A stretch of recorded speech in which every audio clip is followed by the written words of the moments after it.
Hello and welcome to Today in Space. I am your space science podcast host from the East Coast, Alex Giafanos. I am rocking my Chewbacca Christmas sweater here for this episode. Welcome. We are a few days into Hanukkah. We are a few days before Christmas. And whatever holiday it is that you celebrate, we wish you well. We wish you happy holidays. This episode, we are going to talk about something that's near and dear to all of us here on the podcast, is SpaceX. We're going to talk about what SpaceX project is up next. It just happens to be the dearMoon project. We found out the crew of the dearMoon project. We will break down what that is for anyone that's new to this. We've been talking about this for years. I believe the announcement was 4 years ago, where Yusaku Maezawa decided to pay for an entire mission around the moon. He finally chose all of those folks for that mission, and it was uniquely about choosing artists so that they could then experience the moon and then coming back to share what they learned and share their creativity with the world to help influence. We will break all of that down in a little bit, but that's our topic for this episode. We're going to talk about the crew that was chosen. I'm going to talk about the basics of it, but also the aftermath of the crew being chosen. There are a lot of space influencers out there. There are a lot of folks talking about space openly. Many of them are of the STEM background. And for some reason, this artist mission triggered a lot of the STEM folks in the industry. And I would be lying if I said I didn't have my moment. So now that I'm through that, after my tantrum, and I have no reason to be, I didn't apply, but it did happen. And I'm going to try and touch on that. I'm going to share what I felt and try and get a little human on this episode, and honest as I can be, and share my thoughts in the hope that it stirs up a discussion that we can talk about the idea that space is the infinite frontier. It's not something that's super limited, and we should celebrate this kind of a mission. But as most things on the internet, there were a lot of things that were criticized about this mission, some wrong, some completely valid. So we'll talk about some of those things. I'll break it down for you. But this is Today in Space. Thank you for joining us, and let's get into it. This podcast is brought to you by Estes Rockets. If you're looking to get a rocket for yourself, or anyone else in your life, especially if you have a young one and you're trying to get them into something cool, or maybe they have an interest in science, Estes Rockets is a great place to have something where you can bond and enjoy the joys of rocket science in your own backyard or wherever you live where you're able to launch rockets. So you can use our code IN_Alex to get 10% off at EstesRockets.com. It's going to help you get rockets. It's not going to include sales, and it's not going to include engines, but it will include everything else in the store. So go into EstesRockets.com, use our code word IN_Alex, get 10% off things in the store. And maybe you're not looking for the Falcon 9 rocket. I mean, look, we have here, we picked this up a little while ago here. This is the commemorative edition of the Saturn V rocket, which obviously is coming in real handy as we're talking about this episode, the moon mission, Artemis 1. The Apollo program was obviously a big thing, and this one is actually the Apollo 11 commemorative edition, which is really cool. But IN_Alex, get 10% off at Estes Rockets, and get something good for yourself or someone that you love for the holidays. And that's it, folks. Thank you, Estes Rockets, for your support and for sponsoring the podcast. Let's get back to the show. All right, so first, we have to start talking about what dearMoon is, right? What is this project? Why does it exist? And what we're going to do is play a quick clip here from one of our older episodes where we had actually talked about this when this first happened. Today in Space, let's review the recent SpaceX announcement of the first person to purchase a BFR orbital trip around the moon. We'll overview some key aspects of the mission, including a project called dearMoon. Let's begin. On September 17th, it was announced via live webcast at the SpaceX headquarters that the secretive first passenger was Japanese billionaire Yusaku Maezawa. Maezawa purchased the first flight around the moon aboard the Big Falcon rocket. To quote Maezawa, "I thought long and hard about how valuable it would be to become the first private passenger to go to the moon. At the same time, I thought about how I can give back to the world and how this can contribute to world peace. This is my lifelong dream. But Maezawa doesn't want to be the only passenger. To quote him, "I did not want to have such a fantastic experience by myself. That would be a little lonely. I don't like being lonely, so I want to share these experiences and things with as many people as possible. So that is why I choose to go to the moon with artists." Does that sound familiar? We choose to go to the moon in this decade and do the other things, not because they are easy, but because they are hard. It was a nice homage to one of the historic moments of the start of the space race. Although billionaires going into space doesn't have quite the same feel as a country reaching for the future in the midst of an arms race to the moon, I love that Maezawa chose to honor this new commercial human endeavor with that line. In this very inspirational reveal of Project dearMoon, Yusaku is inviting 6 to 8 artists that will join him aboard the 15-day mission around the moon to experience what only hundreds of other human beings have ever experienced. What could these artists share with the world that could inspire and excite people about space travel? Maezawa has decided to invest his wealth to share this experience with others. A gesture I believe is important culturally for the future of space travel. It's my opinion that we're pretty lucky to have people like Elon Musk and Yusaku Maezawa in this day and age to have these alternate paths to success for human spaceflight to continue. Now, if this sounds like a previous mission SpaceX had planned, you would be correct. In the webcast, Elon revealed that the 2-passenger Dragon capsule moon mission that would have launched aboard a Falcon Heavy rocket was originally purchased by Maezawa. It's interesting to see that the mission evolved from using the BFR, and for everyone involved, it makes much more of an impact. Obviously, the safety of such a mission is brought into question.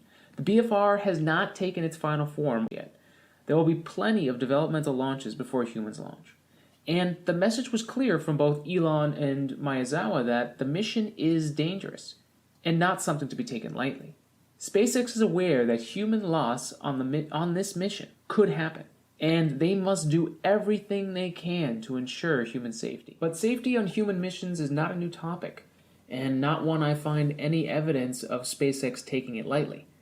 I think it's more important to look at what SpaceX has been able to accomplish in its short time in the space industry. There are many incredible technologies to be tested in time for the mission in 2023 or later if things are delayed. The dearMoon project has the feel of sci-fi dreams and makes me think about what's possible for the future. It's important for us to keep our expectations real and to make sure we stay realistic on what's possible, because space travel is difficult, especially human space travel.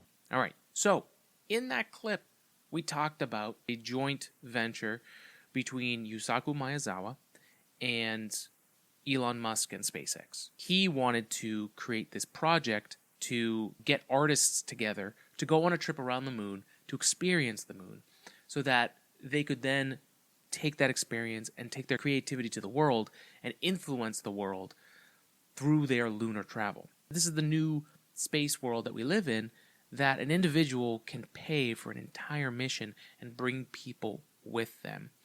We've seen smaller versions of this with, the Blue Origin, people paying, in some cases winning, trips on the New Shepard rocket to the edge of space and back. But this kind of a mission, a moon mission, a human moon mission, this was years before the Orion spacecraft and SLS, and everything was ready to launch for Artemis. This is years before, so it seemed like a long shot. And look, it's not like SpaceX hasn't promised crazy things and then end up maybe a little bit longer in their timeline than they expected, but they delivered. So originally this mission was supposed to be on a Crew Dragon spacecraft. Now, we just saw the iSpace mission. We just saw that SpaceX just launched a lunar lander to the moon, iSpace, the Japanese private company. But we haven't really seen that type of thing from a Falcon 9. Eventually, the Starship became the vehicle that was going to take these human beings around the moon. Now, years went past. Development of the Starship continues today. The Raptor engine got a new update where it's thinner and sleeker and has more thrust, and they've just done so much to this spacecraft. They've launched it, they've landed it, they've crashed it, and now they're getting ready to do the first orbital test. So needless to say, dearMoon, the announcement is amazing. The fact that Crew is being announced, I would guess that's some kind of a hint of the trigger inside of SpaceX to say, all right, let's get to the point where we can launch this, but let's not sugarcoat anything. It's not like development of Starship has gone off easily. There was a lot of progress up front really, really quick. We were on Starship 24 recently. So, like, there's been a lot of progress, but they're really dialing things in. We're seeing some static tests, multiple static tests with the same Starship, and there have been engine swap outs, but they're getting a lot of data. They definitely seem to be getting close. So this dearMoon mission would take these people around the moon in a Starship and have a glorious view. I mean, I remember when this was first decided to be on the Starship, that was around the time when Elon Musk was discussing the view from the high bay here, where this giant glass structure that would be there for viewing, there could be, you know, these amazing musical shows, like a violinist in a orbital ballet doing just an insanely beautiful performance of art in front of the backdrop of the Earth or the moon or just the background of the universe. So, a very inspirational mission, and we have our crew. So let's jump into the crew. Are you looking to stuff someone's stocking this holiday season? Well, thanks to our sponsor, Manscaped, we have the best tools to offer for either yourself or if you're buying a gift for somebody else.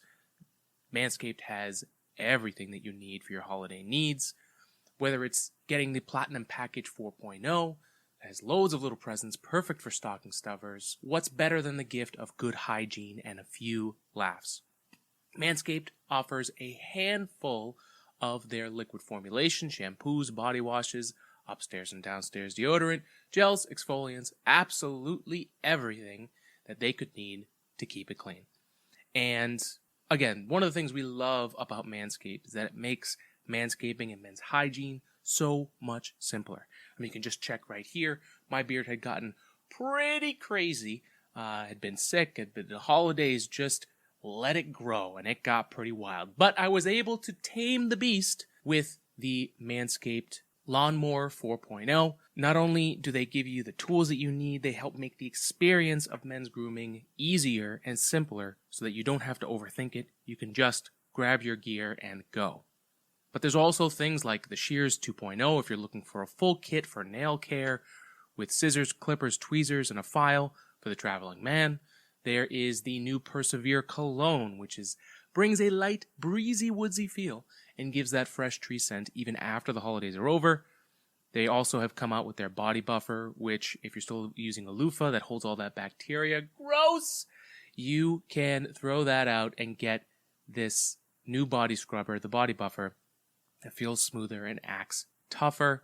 And then, of course, like we talked about before, the Lawnmower 4.0 is my go-to.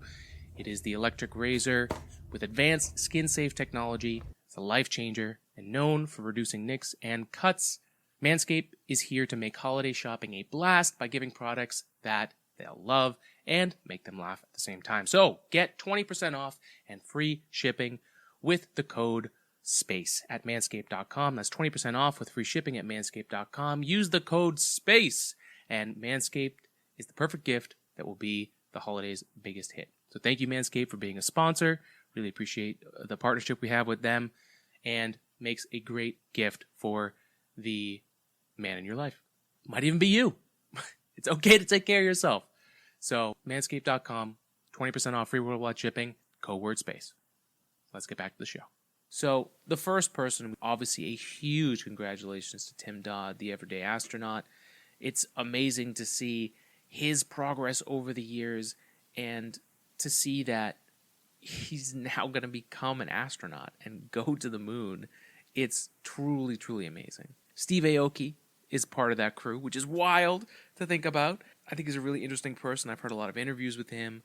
I've always enjoyed, I've seen at least one of his live shows, and I've, of course, listened to his music. Very enjoyable person. and artist. Then you have Top, who was born in South Korea in 1987. He's a South Korean rapper, multi-hyphenate musician, an award-winning film actor, and avid collector. He is obviously a part of the legendary K-pop group Big Bang. Although I say obviously, like, I'm a big fan. I'm not. He's just definitely big. Not my thing, but big. Then we have Yemi A.D., who is from the Czech Republic. He's a multidisciplinary creative. Each one of these artists have their own kind of label. Tim Dodd is the YouTuber that's there. Top is one of the musicians. Yemi A.D. is the multidisciplinary creative. He's doing this to remind all the creative kids out there, it doesn't matter how you start your journey, but where you aim, and we will prove that with imagination. There is no limit to your potential. He was born in Czechoslovakia to a Czech mom and a Nigerian father in 1981. He's a multidisciplinary creative force, social innovator, and choreographer who teaches people and organizations how to move into their creativity. He designed, choreographed, and directed shows and campaigns for Apple, Google, Mercedes-Benz, the VMAs, SNL, and CBS. Next up, we have Rhiannon Adam from Ireland. She is the photographic artist. She says, "Every day I pinch myself, it seems like an impossible dream coming true. I aim to create work that does justice to this transformative experience." Rhiannon was born in Svork, Ireland in 1985. Rhiannon is a photographic artist and currently lives and works between London and the US. In 1992, her parents sold everything they owned and bought a liveaboard sailing boat. From that point, her childhood became nomadic, moving from place to place, moving around South America and the Caribbean. She eventually moved to London as a teenager to live with her aunt, enabling her to begin mainstream education. And Rhiannon's work is centered on research-based, long-form social documentary projects that make use of analog photographic processes and archive materials. Her early life experiences have had a lasting influence on her work, with a focus on remote communities, the concept of utopia, and the fine line between fact and fiction. Next up is Karim Ilya from the UK. He's a photographer. He says here, "As I document this incredible journey and share this story, I hope to grow and understand how to do my part to make things better for all life on Earth." Karim Ilya was born in the UK in 1990. Karim is a photographer, filmmaker, whale swimming guide based in Iceland and Hawaii. He grew up in the Middle East and Asia and developed a curiosity for the natural world. This has brought him alongside battling whales amidst exploding volcanoes, deep within the ice worlds of the Arctic, and into many of the fascinating places that humans and animals make their home. Karim uses photography and video to show a unique perspective and uncover new underwater worlds that few have the opportunity to see. And his focus is on documenting whales, birds, and other threatened species in an effort to advocate for the protection of delicate ecosystems on Earth for generations to come. Brendan Hall is one of the Americans. He's a filmmaker. It's an incredible honor to be a part of this team and help share an inside perspective of our mission. He was born in Connecticut in the U.S. in 1994. Brendan is a documentary filmmaker telling stories in the natural world and beyond. His projects have brought viewers on adventures that explore the frontiers of our human spirit, from following a remote medical expedition through the Amazon rainforest, scientists unearthing woolly mammoth bones in Siberia. He's contributed to cinematography to documentaries on Netflix and PBS, including Bill Nye the Science Guy and Red Heaven. In his work, Brendan is committed to sharing the wonders of our planet in hopes that we may be inspired to care for it. Is the spirit he brings to his upcoming first feature-length documentary, a tapestry of personal stories captured across 10,000 miles of the U.S. national parks. And then we have Dev D. Joshi from India. He's an actor. He says, "Always be positive and be passionate because miracles happen, and they happen anytime," which came in the form of dearMoon for me. Now, he was born in India in the year 2000. Dev is a professional actor and social media influencer with an experience of more than 18 years in the field of art and entertainment. From the young age of 3, he's been a part of several television series, regional cinema, music, albums, stage shows, and advertisements. Known for his portrayal of an Indian superhero, Balveer, Dev has positively influenced the masses across the world through his character, spreading the message of truth and goodness in society. And then there are 2 backup crew members. There's Caitlin Farrington, a snowboarder from the US. She can't believe that she's part of this amazing opportunity. Never in a million years did she think that she would have the chance to fly around the moon. She was born in Haley, Idaho in 1989. Caitlin grew up on a ranch in Idaho. At a young age, she fell in love with winter sports. In high school, she started to compete in snowboard competitions around the United States, and when she was 17, she was invited to join the U.S. snowboard team. She won an Olympic gold at the age of 24 in snowboard halfpipe in 2014 at the Sochi Olympic Games. 8 months after her victory, she was diagnosed with congenital cervical stenosis and had to retire from competitive snowboard. Caitlin has made a deal with her doctor to become a grounded snowboarder. For Caitlin, this was a hard reality, having to give up something she loved too much and redefine herself in the snowboard community. She now spends most of her time backcountry snowboarding, which she likes to call adventure snowboarding. And she is currently taking online classes pursuing a degree in business communication. And then there is Mayu from Japan. She's a dancer. She's so excited to grasp this enormous dream of hers. On behalf of the young generation, I'll do my best to inspire people through my dance. She was born in Japan in 1997. She's a professional dancer, choreographer, and movement practitioner. She started dancing as a child and saw success early on, winning consecutive titles, competitions, and battles. When she was 19 years old, she won titles through Japan and Asia, including Juste de Beau in Paris. I don't know if I'm pronouncing that right. I apologize. Mayu has spent most of the past decade educating, inspiring, and connecting people through dance and movement all over the world. Alongside her community efforts, Mayu is recognized as an entrepreneur who works as a model, brand ambassador, choreographer, dancer, and performer in music videos. She's performed globally, but most proud of her show at the Cotton Club in Tokyo, Japan, which was sold out for several nights and was one of her best performances. Her motto is "Make the impossible possible," and she proves time and time again that as an artist, anything is possible when kindness, grace, and humility are your driving force. So, that is the dearMoon crew as of right now and the backup crew. It's an exciting time because all of these people are chosen, which makes this mission a little bit more real. It's real in the fact that Yusaku Maezawa flew to the International Space Station in 2021. He was the first Japanese civilian to visit the ISS and spent 12 days on board. He was there trying to learn as a commander. He's going to be commanding this mission. He's going to lead this mission. So he needs time in space. He needs to understand what it's like so that he can help guide these folks, not only through the training, but to be a leader through this mission. I think that's a subtle thing about human spaceflight that we don't really consider until it's happening, that leadership and a sense of team and cohesiveness is super important for going through space. You're going through a very high-risk scenario. Human beings are not really supposed to be in space. We have spacecraft and we've got engineering and science and technology to help us manipulate reality around us so we can do that. But it's like having a grand adventure where there is lots of danger that can happen. And so you need to have a good team, you need to be all together, you need good leaders, and you need to prepare for as much as you can.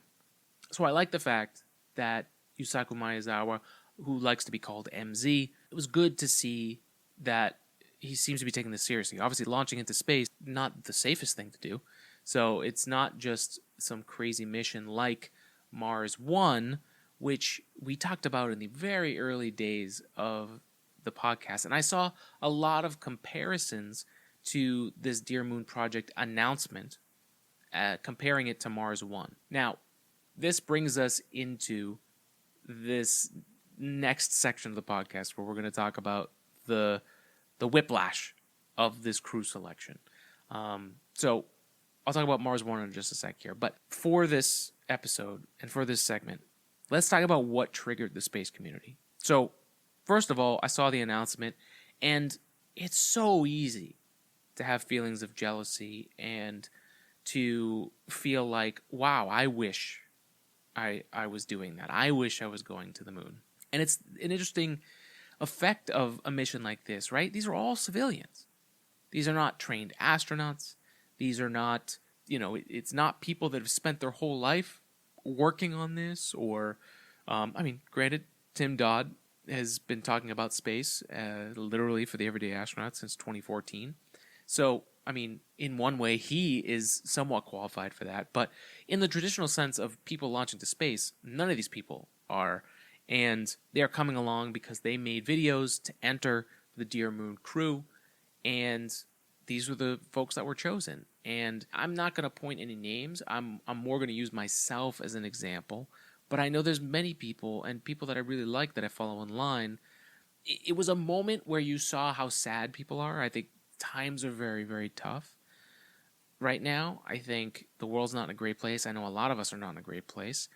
I struggle every day to make sure that I put myself in the right mindset to get into a flow, to do this kind of thing, to have a day job, to spend time with my loved ones, and to also do this podcast and research it and make sure that I'm saying things that are actually correct. It's not been easy. And so I don't want to harp on this, but I do want to talk about it because it's important that there was a ton of jealousy thrown at these folks in classic internet fashion today. People just jumping on and saying this is ridiculous. I heard people saying this is awful for private commercial space. Partially, I totally get it if this is because SpaceX is related and dearMoon is going on a SpaceX rocket and SpaceX is related to Elon Musk. Elon Musk is a divisive person. And everything that's going on with Twitter right now, I can get it if you're not happy and you're, getting upset at things that he's involved in. But I think that takes away from what this truly is, which is the first opportunity for the rest of us to have the opportunity to go to space. Now, I know there are going to be people who are going to say, well, this is just a rich person and all these people are being given an opportunity. It's not like we were going to the moon before all of this stuff. It's not like we had this glorious space program that was starting to launch people and you had a chance to get a golden ticket to go to space. We barely got out of this last decade to have this boom in space that we have today. It was dried up about 10 years ago when the space shuttle retired and resources from, at NASA and across the industry were really in a dire straits where we were at a lack of technology. We were paying Russia millions of dollars per seat to send our astronauts to the International Space Station to continual human presence on the space station. Millions of dollars. Because we didn't have the technology anymore. So, and I've seen some comments even in the last week from our last episode about folks getting upset that we should be farther. We shoulda, coulda, woulda kind of thing. And just the reality is that space is a very expensive venture. And like any technology, whether it was the internet, whether it was the plane, the train, the car, the automobile, steam engine, fire. I'm sure there were haters of fire. So this is a first step in what can happen next. There are people with money and influence and power who try to do things to make the world better. Of all of the rich people schemes that you could talk about for trying to be philanthropic and do things, this one, he's paying, I don't even know how much money he's paying for this mission, but he's paying for all of these people to go up. Let's see, that's 8 people plus Yusaku Maezawa, so 9-person crew. Just think about that. That's ridiculous. This guy made a fortune as an online fashion retailer, and now he wants to put that money into space, not into some program that makes people feel good but doesn't do anything for the public. He's doing this that pushes the bounds of space. It gives SpaceX the money that they need to develop Starship. They will then provide this mission for them. They're going to try out training, right? Astronaut, civilian training is going to continue and develop further. We saw the success of how prepared the Inspiration 4 crew was, right? The first all-civilian mission into space. SpaceX is really pushing the bounds of human spaceflight, and this mission aligns with that, and these artists are now going to go back out there. They have followings already, right? Think about each person that can influence these other folks. And one thing that we don't have from Apollo, from the early days, is this kind of long journey of Mercury and Gemini leading up to Apollo for people to start really getting involved in space and to learn. We had a decade of drought and a booming improvement. But as we've talked about on this podcast for a very, very long time, if we only rely on NASA's funding for space operations to go, and then whatever retail or sales of satellite deployments and GPS and other types of services from space, the industry is struggling to move as forward as it can. And if we rely on funding that's at the whim of politicians that change every 4 to 8 years, and the whole direction changes. We had that with George W. Bush and with the Constellation program that then became the Asteroid Redirect mission under President Obama, which then changed to the Artemis program and the eventual landing then we went to Trump, and it actually continued. It didn't change. He just took what Obama had done and kept it moving. And we got so lucky that happened, because that could have just been railroaded. And now we would be at this point where dearMoon was the only human space mission around the moon. But now we have both. We have Artemis and we have dearMoon. So that's all to say that to get upset that this mission is happening, I think it lacks I don't think the full picture is being understood here. This is part of this progress for space that's needed, because funding is always so difficult. And if you've got a company and engineers like you do at SpaceX, they have proven the impossible over and over again. And I think they're going to do this again with the dearMoon mission. I mean, Starship is going to get a lot of testing over the next few years. It's not only going to do this dearMoon mission, which is just going to orbit, it's not going to land the Starship, but it's also going to be the human landing system for the Artemis program. So in the scheme of the space program and what we're trying to do with Artemis, dearMoon is critical towards those tests and making sure that the first woman and the first person of color steps foot on the moon safely is dearMoon crew. It's another test, and fully loading the Starship with human beings and using it as the vehicle and having that be reusable. So to close out the critique, I personally, I was jealous, but I also can't be that jealous because I didn't even apply.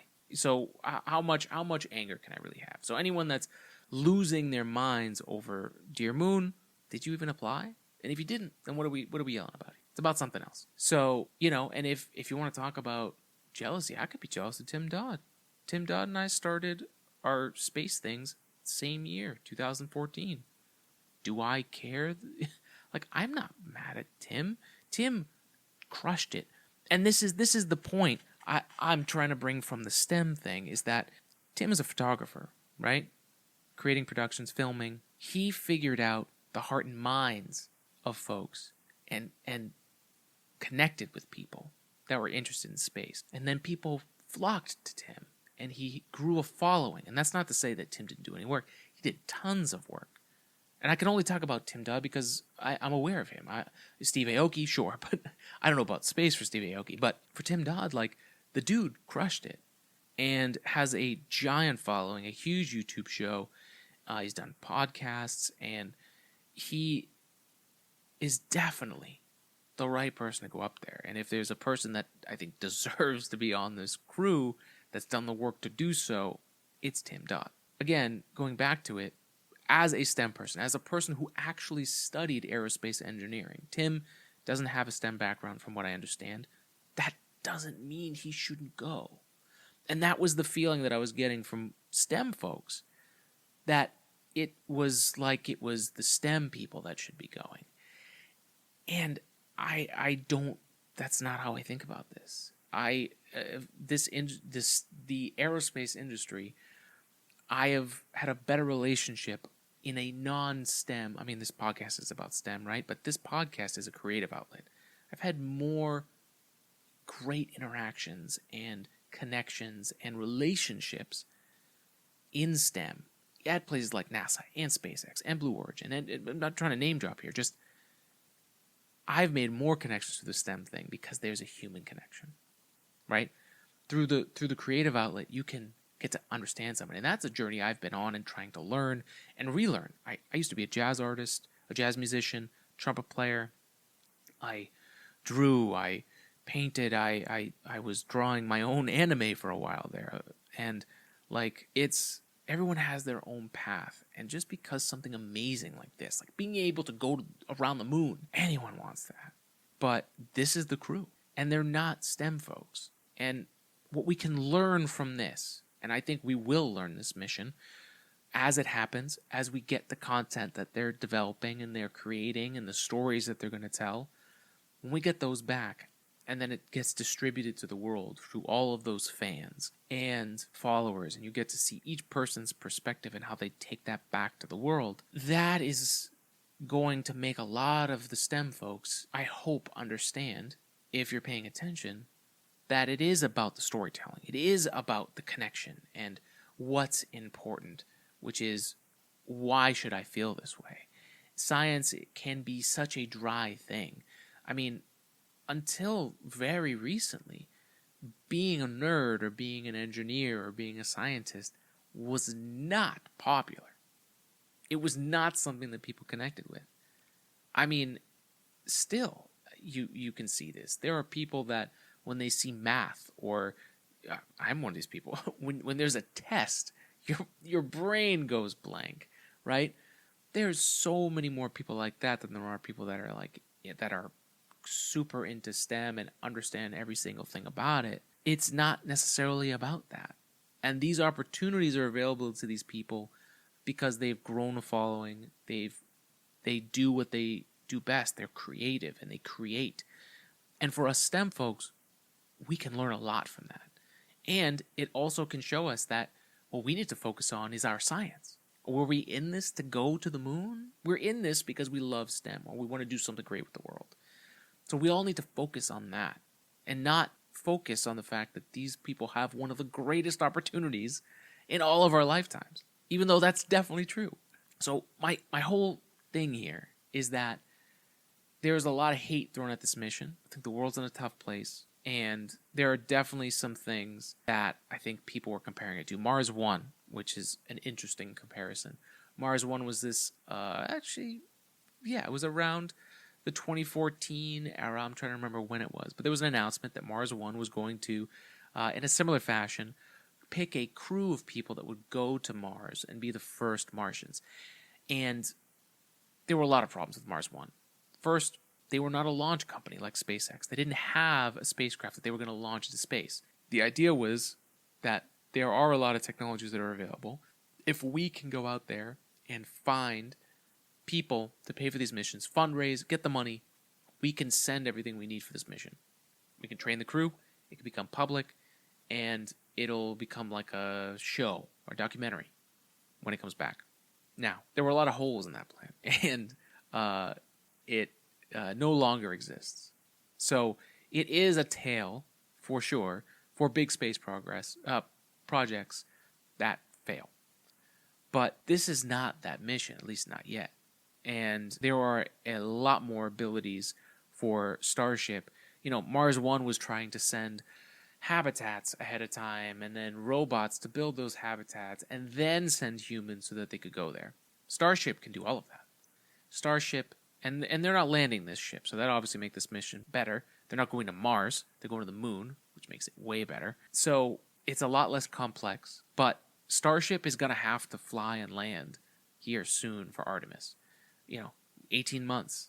We've got Artemis 2, right? Those are the first human beings. And the Starship is supposed to be tested, at least docking, during that mission, which means that if the timeline is there, they're saying that this mission is supposed to fly in 2023. Artemis 2 is supposed to happen in the second half of 2024. Now, if that timeline holds, then that timeline makes a lot of sense. But to be critical about this is definitely one of the things that doesn't make a lot of sense given the trend.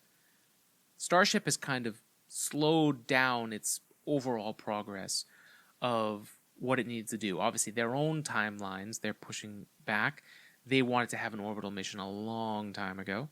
And by a long time ago, I mean, a year or so? So they are definitely a little behind, but they're in a refining phase for Starship. So I think if the trend changes, if they get the orbital launch in the first quarter of next year, of 2023, then maybe by the end of 2023, we might see human beings launch on there for the first time. Maybe a small crew, like a demo crew, to do a suborbital mission around Earth. But to think about that having to happen and then sending 9 people on Starship around the moon, it's going to be an extremely busy year for SpaceX in 2023. And with Elon Musk owning Twitter and running Twitter, I don't see that happening. So there's a lot of things that need to happen if 2023 is going to happen for Starship. And I think 2024 is reasonable for this crew to launch. I think it's possible humans might launch on Starship in 2023, but yeah, I'm not convinced that's true. If the trend changes, great, but the current trend and all the distraction at Twitter, I don't think this is happening in 2023. Now, one of the other critiques was that, you have Yusaku Maezawa, and of the 8 artists, 7 of them are men. Pretty diverse group of men, but regardless, they're men. And there is 1 female, Rhiannon, and the 2 backups are females. Now, from a STEM perspective, not that it makes it right, and the current trend is starting to change. There are lots of women entering the aerospace industry, which is great. But that ratio, I'm like, okay, yeah, that makes, okay, that's interesting. But for artists, I would think there was a higher pool of women that could have been chosen. Now, this brings us into the world of bias and selection of crew, and the idea that if this person, Yusaku Maezawa, paid for the entire mission, they can pick this however they want. There's a lot at play here. And honestly, without knowing the selection process, without knowing his biases, and I don't mean that in a bad way, I just mean everyone has bias. We're all subject to it. So it's really tough to say. It would be great to see more women. From a perspective of the fact that we are now living in the Artemis Generation, Artemis 1 is completed. We're moving on to Artemis 2. Artemis 3 will land the first woman and first person of color on the moon. You'd think that would be, if you're paying attention to it, a consideration to who you were going to bring up with you. But this is definitely the balance of private industry and who they're going to bring to space. And unfortunately, it's not even like NASA has been stellar at that either. I think the Artemis 3 goal of the first woman and first person of color is long overdue. And I think we all have work to do in a lot of different areas. So, again, to point out dearMoon specifically, it is an artifact of where we are, but it's certainly not the only one. And it's not rare. As I make it right, no. But I can tell you, I know a few artists that I would send up there. I don't know if they submitted, but I mean, Julia Kaliski, obviously, God, what she would bring back would be amazing. She's already so influenced from the moon, never mind just space in general. But to see someone like her go on this mission would be incredible. And there are so many other amazing artists that are out there too, from all walks and backgrounds. The one thing I do see here is that from a diversity perspective of thoughts and ideas and talents, it is really interesting. There is a lot of different backgrounds here. And what I'm looking forward to is what they bring to the table and what they bring back from the moon. And that's what I'm focused on. I'm focused on, our mission is here to spread love and spread science. So to get caught up in jealousy and, I don't even know what to call it. There's also this private industry. You've got the big aerospace companies and these other private space companies that have been in the game for a while. And you can just kind of tell that there's a lot of people pissed that they've been working at this for years, and now there's just going to be a mission with a bunch of artists that are going to the moon. Like, it's really interesting how much this has triggered people, but I guess I shouldn't be surprised because that's what Elon Musk seems to be doing nowadays. But regardless, the dearMoon project is very exciting, and I am looking forward to seeing what they do. It's a huge congratulations to Tim Dodd and all his work to see what someone who loves space and makes space content has an opportunity to do now. And not only that, all these other artists are not space artists.